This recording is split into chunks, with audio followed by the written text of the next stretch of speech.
Move into the season of Christmas. We traditionally light the candles and sing of the Messiah's birth. While some wait patiently for the Christmas day to arrive, others are royally stressed out by the Christmas demands. Many claim they hate how stressed they are by the holidays, but every year no effort is given to make the necessary changes to change habits, and thus nothing changes.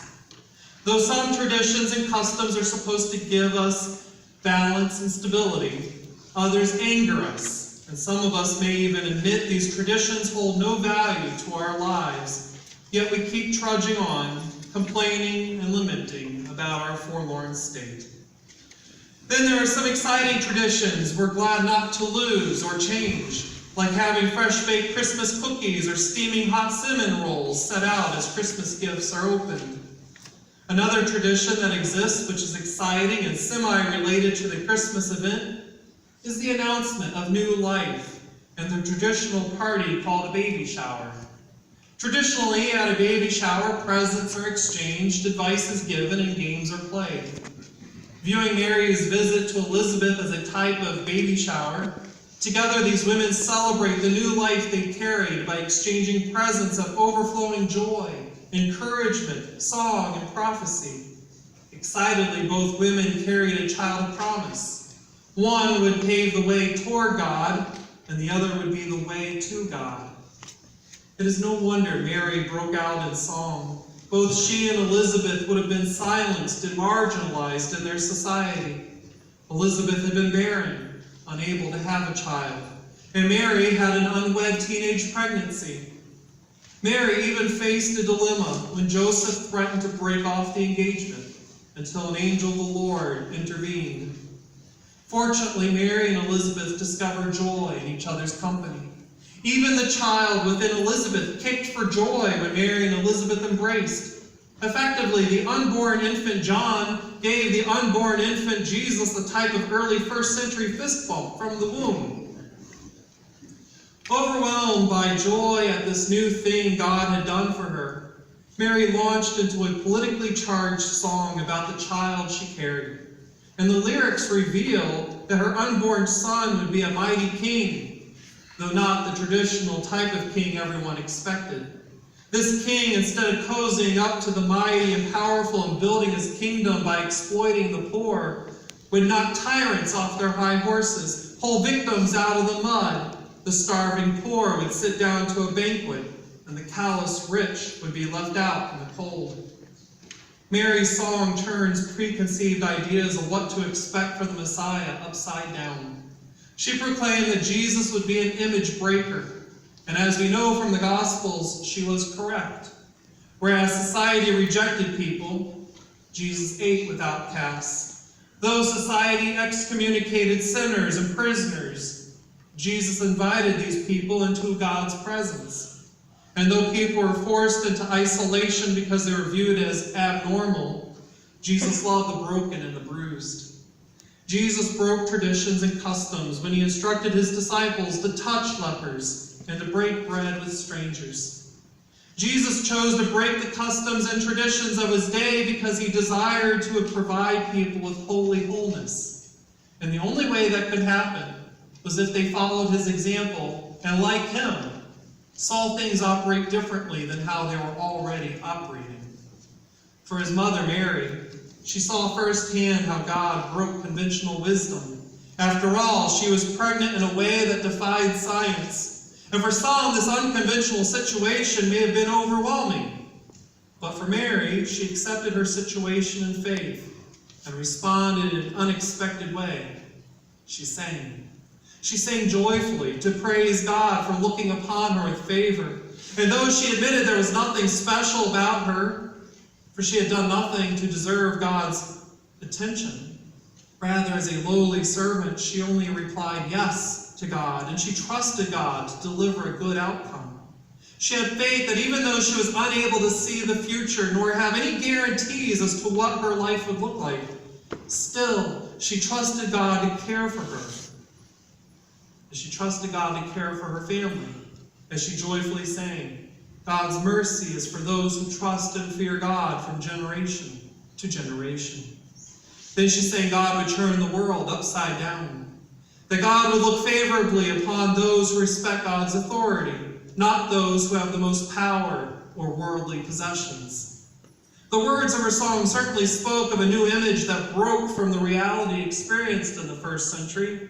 In her day, many believed in a type of prosperity theology, which believed that anyone who wielded power or had many earthly possessions had gained God's favor, and anyone who was poor or stuck in poverty had displeased God. Sadly, many still have this belief today as they look down their noses at anyone who asks for handouts, while others pass judgment on folks who stand outside St. John's Hospital waiting for the bus. Some wonder what evil thing someone must have done to offend God when they rely on a wheelchair for mobility or have holes in their shoes. Still others grow angry that people are trying to enter our southern border while supporting nonsensical rules about how a person applies for political asylum to escape human trafficking, human slavery, or violent gangs.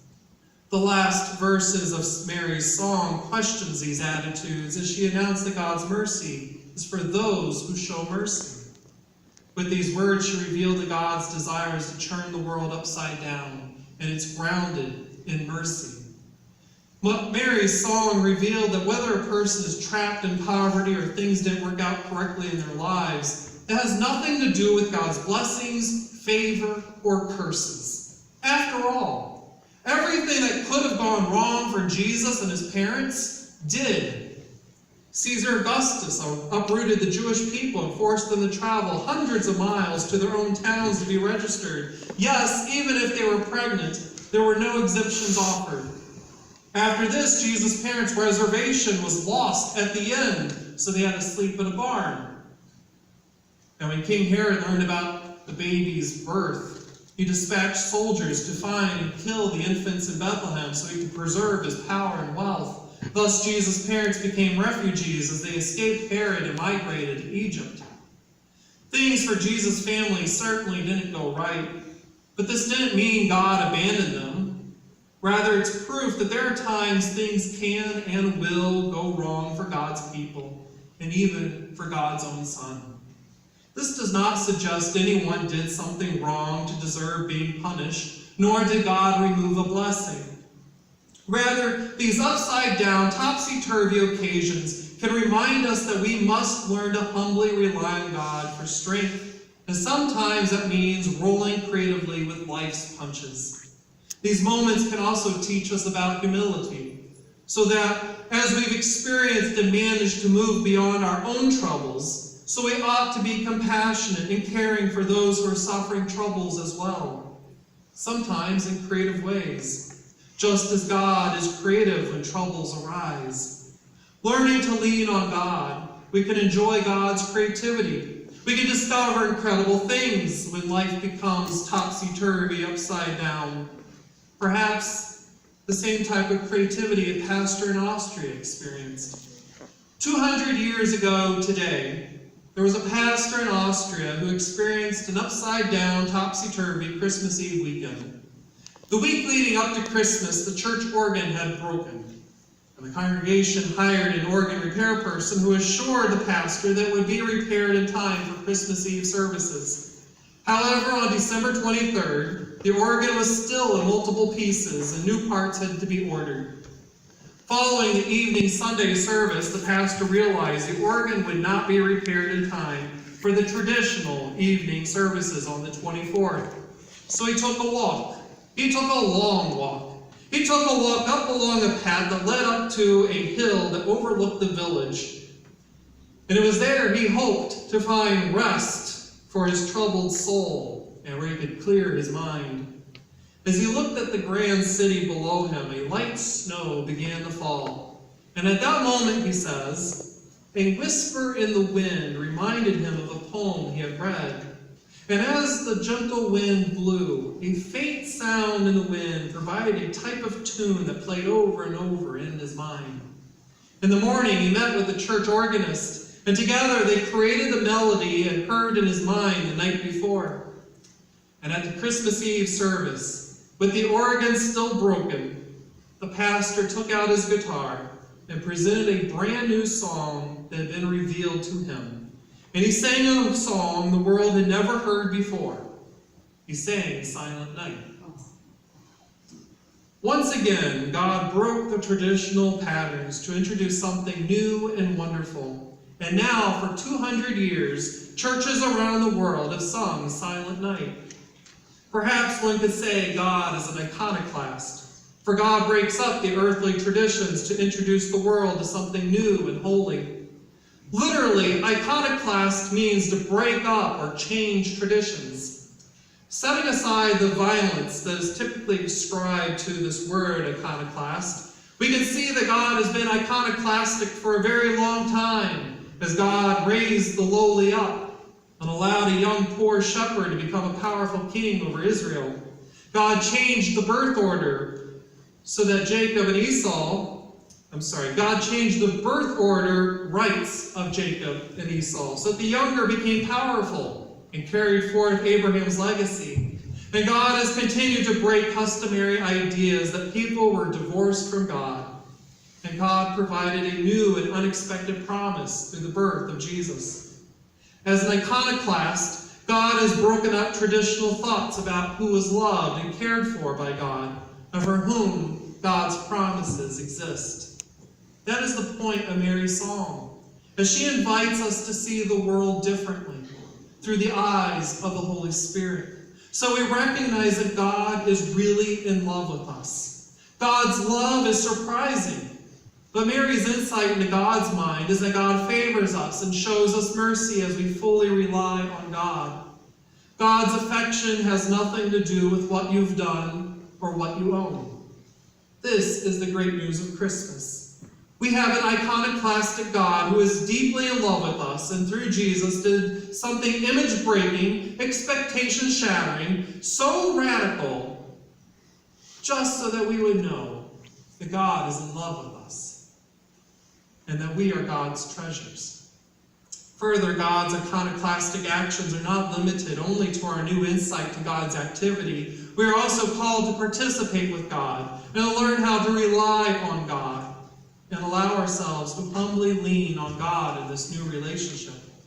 In this relationship with God, we've been invited to trust that God is active in our lives as we lean on God, just as others have leaned on God. Folks like the pastor in Austria who leaned on God, and God redeemed the Christmas Eve service. Mary leaned on God, and God granted her strength to give birth to a child. And Joseph leaned on God, and God provided him insight into the future of his family so he would choose to remain engaged to Mary and accept her as his wife.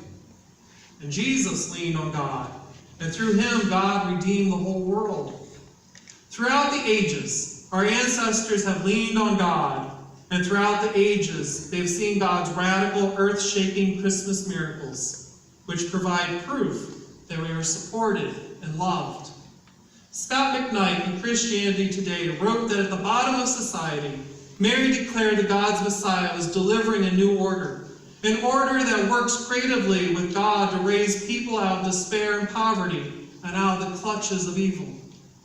Her song announces that after we've put away the tinsel and we put away the decorations and the Christmas wrapping paper, then it will be time to join Jesus on a pursuit to make the world a better place. To embrace an upside-down world that holds the powerful accountable for their sins and their abuse of power.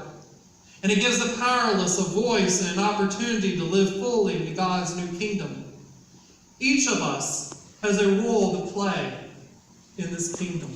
Whether it's making phone calls or writing letters to those who hold power, to remind them of their responsibility to care for the suffering and the poor, and they are responsible for making policies that provide peace and justice for all people. Perhaps our role is to visit places where the poor are forced to exist, or visit with families who are unable to afford proper housing. Perhaps our role is to spend time with children at the library or school and help them learn to read or count. Drawn into God's kingdom, we might be called to advocate for the rights of the blind and deaf and anyone who struggles to maneuver through our system, which virtually requires nearly perfect health to receive assistance. Perhaps our role is to sit with a senior citizen to remind them they have value. Each of us can accept these humble roles as we are called to join Jesus as he proclaims that we are favored by God, and we are called to share God's love and acceptance with each other. This is not a message just for this time of year, or because we feel the Christmas spirit in the air. Rather, this is a message that is lived year-round as a way of life. We are called to assist the marginalized and embrace new opportunities that can change us so we can provide spiritual wholeness for others.